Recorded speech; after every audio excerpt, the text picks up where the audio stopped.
mpanao politika firaisamomby pirenena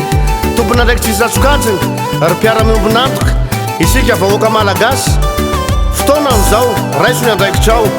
fividianana andraisanrehetra anjara sy marina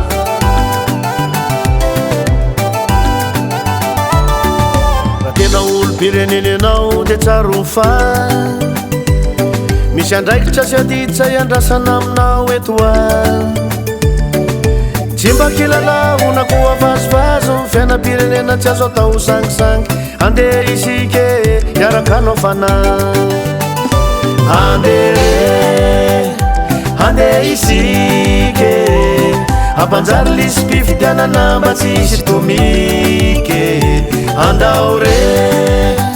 mba ho afaky fide fazono fide sady andraikitsy ano adidy andeha isike ampanjary fifidianana izao mba tsy isy tomike andao re mba iaraky fide fazono fide sady andraikitsy ano adidy fanjakana tandalany zao manaja demokrasia fanjakana tsara tatana tsy momba ny atsina niary ny vahoaka maro anisany mandry amandrako malagasy jiaby miaraka amitsaka meteza risike mba tsy ho fomba andeha isike ampanjary lisy mpifidianana mba tsy isy tomike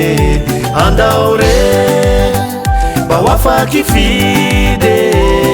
fazono fide sady andraikitsy ano adidy andeha isike ampanjary fifidianana izao mba tsy isy tomike andao re mba iaraky fide fazono fide sady andraikitsy ano adidy voalohany volana desambra ka hatramin'ny 5 febroary no fisoratana anarana ao anaty lisitry mifidy aorianany famaranana vonjimaiky atao ny 20 febroary mandritra ny 20 andro aorianany naharaisina ny lisitra eny Braopoko tany tsiraray no fepitaona anaovan'ny reza fanamarinana ny mombamomba azy aorianan'izay dia miakatra eny anivon'ny distrika ny lisy mpifidianana mba hitsiriana zay mety voasoratra indrona maromaro esorona avy hatrany ireo olona mitovy ny anarany sy ny laharany karapanondrony mitambatra rehefa vita zany dia miakatra ty amin'ny foibe ny lisy mpifidianana mba hitsiriana ireo zay mbola mety voasoratra indrona maromaro manerana amin'ny Madagasikara koa manentana antsika mba ho eny amin'ny Braopoko tany misy antsika avy miaraka amin'ny karapanondrom-pirenena Sosianao miaraka ampikiny firenena ny adidy amanandraiky tsy atsy atao fitiavatena ka isika tsakanava mpizaka zosy teratany anamarina ny lisy teny Braopoko tany dia ilamina isika hitatreo ny tapatapa reo mpanao politika sa hiatrika mazava fifidianana ho avy sy ndraraha-pirenena dia ny malagasy rehetra no hibata fandresana andeha isike ampanjary lisy mpifidianana mba tsy isy tomike andao re mba ho afaky fide fazono fide sady andraikitsy ano adidy andeha isike ampanjary fifidianana izao mba tsy isy tomike